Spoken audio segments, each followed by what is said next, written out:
Bonjour à tous. Je reçois à nouveau Madame Rekia Madougou. Aujourd'hui, nous allons parler du fonds d'appui à la promotion de l'entrepreneuriat des jeunes. Vous veniez d'en parler. Euh, alors, quelle en est l'originalité et comment se présente-t-il ce fonds? Écoutez, ce nouveau fonds dans l'échiquier des structures d'appui à la promotion de l'entrepreneuriat au Congo aura ce caractère original en ce que il apportera une réponse adaptée aux véritables problèmes des jeunes Congolais. Lesquels problèmes ont pour nom, entre autres, difficulté d'accès au financement, faiblesse de la culture entrepreneuriale, difficulté d'interlocuteurs efficaces, environnement des affaires peu favorable, etc., etc. Et donc, ce fonds, en fait, a compris que s'il doit apporter des réponses idoines à ces difficultés que j'ai citées supra, il va falloir que ces interventions s'articulent autour de trois axes principaux. Le premier axe étant l'axe renforcement des capacités, parce que quelle que soit la motivation ou la détermination qu'un jeune porteur de projet a pour son initiative de projet, s'il n'est pas apte, sachant très bien que nos universités, nos écoles de formation, malheureusement, forment des chômeurs parce que à 87%, ce sont des enseignements généralistes. Et donc, du coup, l'intervention au niveau donc de l'axe renforcement de capacité devient crucial pour la réussite de toute initiative de projet. Le deuxième. Deuxième axe, et non moins important, c'est l'axe du financement du projet. C'est vrai que bien souvent, c'est celui sur lequel on se focalise, mais en fait, en amont à cet axe de financement, il y a effectivement la notion de renforcement de capacité, surtout dans un environnement où on ne naît pas entrepreneur, où même notre entourage ne nous favorise pas, ne nous encourage pas à l'entrepreneuriat parce que sociologiquement, on s'attend à ce que nous soyons des salariés. Le troisième axe qui est non moins important et qui explique justement en partie pourquoi plusieurs initiatives de jeunes financées et accompagnées ont échoué, c'est la notion qui est contenue donc dans ce troisième axe, qui est donc l'axe d'intervention, l'axe d'accompagnement, l'axe de suivi de proximité. D'encadrement. D'encadrement, le suivi de proximité. Parce qu'on s'est rendu compte qu'on a beau avoir des canevas standardisés, chaque entrepreneur est unique. Chaque entrepreneur est unique parce que sa motivation est singulière. Son projet restera unique en dépit du fait qu'il émane d'un secteur où des choses ont été faites ou non. Et c'est l'accompagnement qui distinguera le fond de ce qui a toujours été fait jusqu'ici. Les banquiers vous diront, les crédits qu'ils recouvrent le mieux, ce sont les crédits qui ont été octroyés à des promoteurs qui ont été suivis dans leur développement. Alors, comment ce fonds sera-t-il alimenté? Alors, la Fondation Perspective d'Avenir pourra mieux répondre à cette question, mais le dispositif qui est prévu est que d'une part, puisque c'est une fondation qui l'a mis en place, eh bien, elle va procéder, cette fondation, à une mobilisation de ressources, aussi bien au niveau local, comme les fondations sont souvent alimentées, qu'au niveau international, que ce soit les partenaires latéraux, les partenaires privés, les partenaires multilatéraux, et on mobilise les ressources et on affecte maintenant ces ressources à des projets programmes, à des guichets, parce que le fonds sera amené à travailler dans le cadre de la spécification de projets par secteur, et cela suppose donc que le fonds aura divers programmes en fonction donc des groupes cibles spécifiques. Le fonds aura plusieurs guichets qui permettront donc de répondre aux besoins de ces différents groupes cibles. Et est-ce que ce sera beaucoup plus facile pour les jeunes d'y accéder? Parce que l'expérience a prouvé que c'est quand même pas facile. La plupart du temps, pour les jeunes gens qui n'ont pas de garantie, qui n'ont pas grand-chose, qui en termes de constitution même de projet ne sont pas outillés, c'est pas toujours évident que cela soit facile pour eux. Est-ce que l'originalité également de ce fonds, ce sera ça, que les jeunes y accèdent beaucoup plus facilement? Alors justement, votre question m'amène en voulant y répondre, a parlé des modalités du fonds. Mais permettez-moi, avant d'aborder les modalités du fonds, de relever juste ce petit mot facilité que j'aime pas beaucoup quand on parle du processus entrepreneurial. Voyez-vous, déjà dans la vie quotidienne, il n'y a rien de facile. Encore plus lorsque un jeune veut se lancer dans un processus entrepreneurial, il faut justement ne pas lui faciliter la tâche. Parce que s'il accède facilement au crédit, eh bien, il n'en connaîtra pas la valeur. En revanche, je comprends bien à travers votre question que ce qui est essentiel, c'est est-ce que le jeune, une fois qu'il s'engagera dans ce processus de quête de financement, est-ce qu'il l'obtiendra in fine? Et si c'est cela, je dis effectivement... Assez aisément quand même. Oui, mais si c'est cela, bon... C'est relatif. Non, vous trouvez un synonyme à facilité, mais je vous le concède, aisément, j'aime mieux encore. Mais ce que je veux dire par là, c'est une approche processus. Et que si le jeune fait bien cette approche et montre que dans le processus, sa détermination est inébranlable, que sa motivation est une volonté d'airain, pourquoi ne pas l'accompagner? On ne met pas en place un fonds pour qu'il échoue, bien au contraire. Je pense que la Fondation Perspective d'Avenir a tout à gagner à ce que ce fonds soit une référence.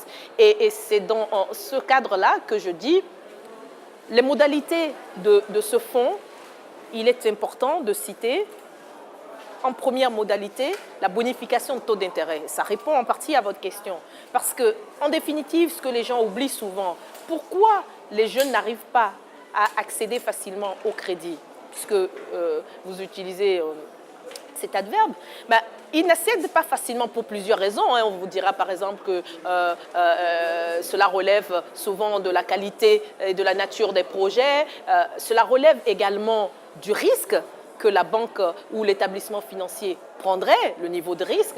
Mais cela relève également aussi du fait que finalement, le coût du microcrédit revient cher aux institutions financières et que, en définitive, ce que les gens oublient, ce ne sont pas des institutions philanthropes. Elles ont besoin, ne serait-ce que de couvrir leurs charges et mieux de se faire de l'argent.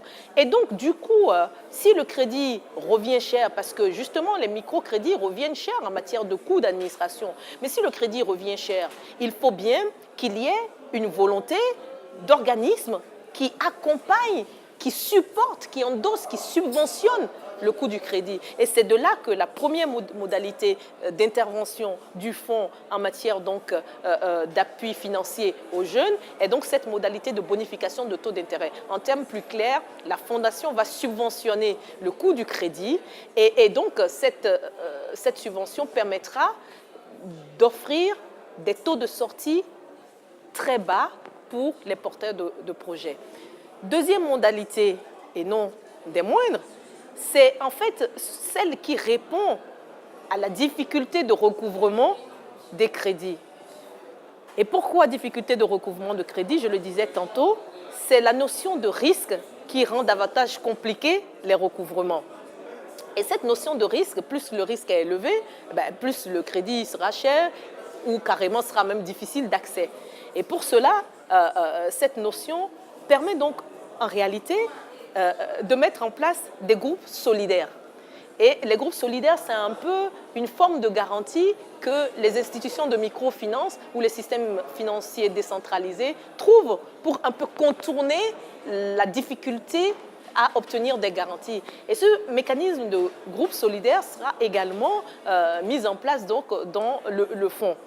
Une autre modalité, et non des moindres, est la modalité du crédit bail. Cette modalité de crédit bail répond aussi à la notion de risque. Le crédit bail permettra de financer des équipements plutôt que, par exemple, de mettre directement des ressources financières à la disposition du porteur de projet. Et puis, il y a quand même une modalité qui n'est pas négligeable parce que, justement, on a bien noté dans les statistiques que le chômage frappe beaucoup plus les jeunes femmes que les hommes.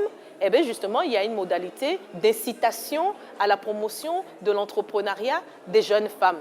Et donc, les projets qui seront portés par des jeunes femmes ou des groupes de jeunes femmes seront regardés avec beaucoup d'attention. Évidemment, je parle des projets viables. Alors, est-ce qu'aujourd'hui, dans l'environnement des affaires au Congo, permet une efficiente action de ce fonds, en efficient bénéfice de ce fonds pour les jeunes? Non, évidemment, dans la plupart de nos pays en Afrique au sud du Sahara, hormis quelques cas isolés en Afrique australe et en Afrique du Sud. Ce que je peux dire par là, c'est que, hormis ces cas-là, la plupart du temps, l'environnement des affaires, effectivement, ne favorise pas la prospérité entrepreneuriale.